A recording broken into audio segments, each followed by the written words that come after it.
आप देख रहे हैं तुलसी तपोवन यूट्यूब चैनल को। हमारी संस्कृति हमारी धरोहर। नए अपडेट पाने के लिए चैनल को सब्सक्राइब करें, घंटी दबाना ना भूलें। नारायण की पूजा करने वाले लोग घर में नारी का अपमान करते हैं, लक्ष्मी नारायण कभी खुश नहीं हो सकते, कभी प्रसन्न नहीं हो सकते। पहले माताओं को इतनी भूख होती है, बहू आवे बहू आवे बहू आवे। अब तो चैन मोटी पहनती नहीं है, इंतजार करती है, प्रतीक्षा करती है, बहू आवे। और एक आध साल निकली है, फिर वो बहू कितनी बुरी, लाल मिर्च से भी खतरनाक लगती है। ऐसा होना नहीं चाहिए। मैं बहनों को निवेदन करना चाहूंगा, दोनों बात मैं लेके चल रहा हूं। मैं बहनों को निवेदन करना चाहूंगा, जो बहनें ससुराल पहुंचकर पियर को बहुत याद करती हैं, ऐसी बहुएं ससुराल में सप्रसन्न सकुशल जीवन में रह नहीं सकती। यह हमने देखा है, ससुराल में रहने वाली बहुएं एक एक मिनट में पियर को याद करती हैं। आटा लगाया, दौड़ करके गई, फोन उठाया, मम्मी कैसी हो। फिर सब्जी छौंकी, फिर गई, मम्मी कैसी हो। मम्मी को 10 मिनट में जुकाम हो गया है? एक एक मिनट में फोन, एक एक मिनट में फोन। और फिर बातें भी कैसी, देवरा ऐसा है, देवरानी ऐसे, निपुतनी है, जेठानी ऐसी है, वो पता नहीं। बस चुगली के अलावा और उसके पास तो और कोई काम। ये मैंने सुना है ना। अब घरों में हम जाते हैं, कोई घंटारी थोड़ी हिलाते रहते हैं, घर का वातावरण भी तो देखते हैं। सासू अपनी मां जैसी लगती नहीं है, जीवन निकल जाता है। बहू अपनी बेटी जैसी लगती नहीं है। जाते हैं मंदिर में सुंदरकांड करने के लिए, फिर कहते हैं 40 साल हो गया है, सुंदरकांड ने कुछ दिया नहीं। हनुमान तो हमारे बाप का नौकर लगता है ना, सो दे देगा सब कुछ।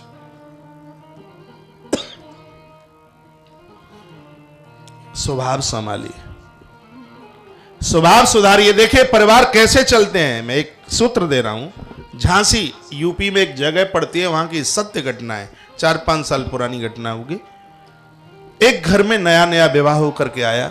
अब नई बहू, आपको पता है, झुक के चलेगी, नाश्ता भी करेगी तो पूछ के भी, वो पहली बार आती है तब की बात है।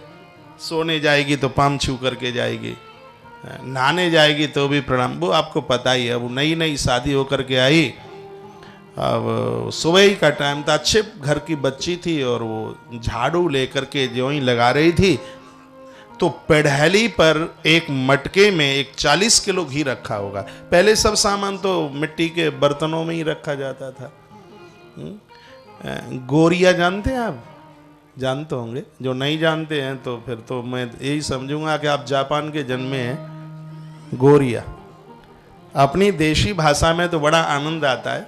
कल रात को मैं करावल नगर में था, तो एक बूढ़ी मैया अपनी बहू को कहती है, ओ बहू आजा प्रसाद ले ले। इतना बढ़िया लग रहा था। हा? तो पढ़ैली जानते हैं? दीवाल के बाहर निकला हुआ इतना बड़ा पत्थर, उसके ऊपर सामान बर्तन रख दिए जाते थे, पानी के भरे हुए बर्तन रख दिए जाते। और वो तो उसने वो एक मटका, उसमें 40 किलो घी होगा, और वो पढ़ैली पर रखा। और बहू झाड़ू लगा रही थी, पता नहीं कैसे कौनी लगी और मटका धड़ाम से नीचे गिर गया। और कच्चा था आंगन, तो वो तो माटी सोख गई, पी गई पूरा घी। अब बहू बैठी बैठी रो रही है कि अब मेरी ठुकाई पिटाई होगी। अभी घर का वातावरण तो वो जानती नहीं थी। इतने में वो सासू माता ने देखा कि घड़ा फूट गया है, घी खत्म हो गया है, और बहू बैठी बैठी रो रही है, उसकी आंख में आंसू हैं, डर रही थी। ग्रंथ तो कहता है कि घर की बहुओं को यमराज से भी ज्यादा सासू से डरना चाहिए, और वो तो होता ही है। यमराज से ज्यादा डर लगता ही है सासू का। तो वो रो रही थी बैठी बैठी। सासू मां आई और देखा, सो बहू को पुचर पुचर पुचकारने लगी, कहने लगी, बेटी कोई बात नहीं है, घड़ा टूटा है, टूट जाने दे, घी फैल गया फैल जाने दे। मेरे बटुआ में पर्स में पैसा है, मैं घड़ा भी ले आऊंगी और घी भी ले आऊंगी, और किसी को कुछ बोलूंगी भी नहीं, तू काहे कुछ चिंता करती है। ये सासू मां बोली। सासू माता के साथ सहेली जैसा भी व्यवहार होना चाहिए। वो मां भी है और वो सहेली भी है। इतने में वो उसके ससुर साहब आए, देखा कि मटका फूटा, घी खत्म हो गया है, और पुत्र वधू रो रही है, और मेरी पत्नी उसको समझा रही है।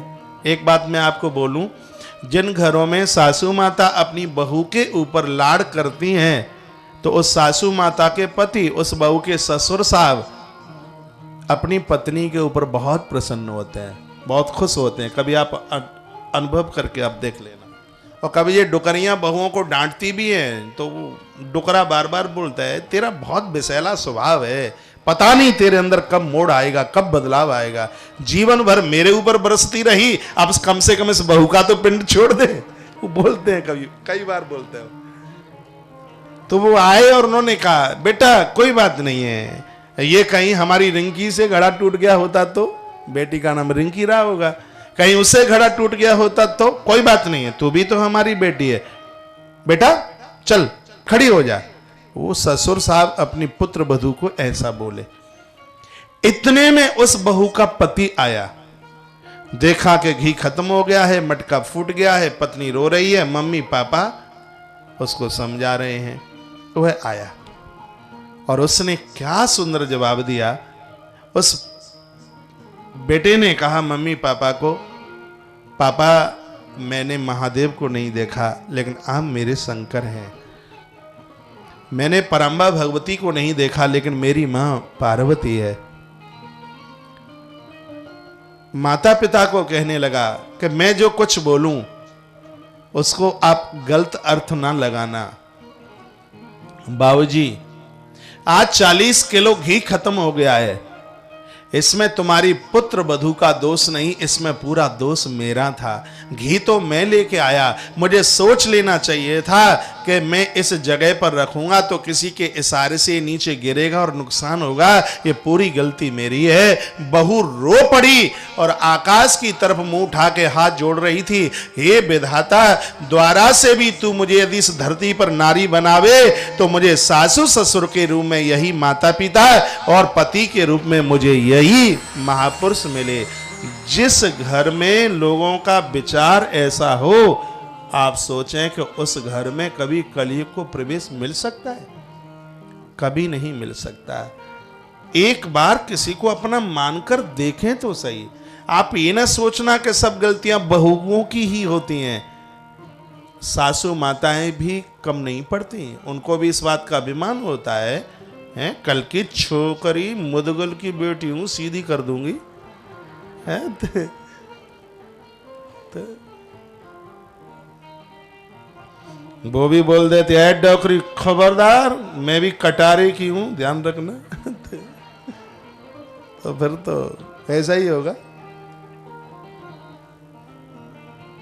समाधिया जी मैंने कोकथरी का नाम नहीं लिया है।